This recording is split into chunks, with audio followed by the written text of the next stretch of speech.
আজকে দল দল দল দল নির্বাচন করে তারা এই 17 বছর দল কোথায় ছিল? নির্বাচন কোথায় ছিল?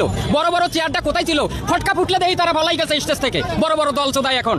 বিএনপির নেতাকে তারা স্বপ্ন দেখতেছে তারেক যে আগামী দিনের সরকার, বিএনপি ক্ষমতায় যাবে। বা এই স্বপ্ন দেখো না প্লিজ, এই স্বপ্ন দেখো না, এই স্বপ্ন পূরণ হবে না। এই যে তারেক জিয়ার পিছিয়ে হাজারো জনতা এবং 300 আসনে মনোনয়ন দেশে, এই প্রতিটা আসন থেকে নেতাদের পিছিয়ে 10,000, 20,000, 50,000 এক্সাম্পল যে নেতাগুলো বা ভোটার কর্মীদের দেখতাছো, ভোটের দিন এরাও ভোট দেবে না। এখন বাংলাদেশ তো ওই যে খিচুড়ি খাওয়া পার্টি কিংবা কিছু টাকা পেলেই ঘাউ ঘাউ করে। তো এরা এখন যে ঘাউ ঘাউ করতেছে 2 টাকা ইনকামের জন্য, ভোটের দিন ভোটও দিব না। বাংলাদেশে বিএনপির ভোট শুধুমাত্র প্রতিটা আসন থেকে খুনি, চাঁদাবাজ, ডাকাত, রংবাজ এরা ভোট দিবে। কোনো সুস্থ মস্তিষ্কের মানুষ বিএনপিকে ভোট দিবে না।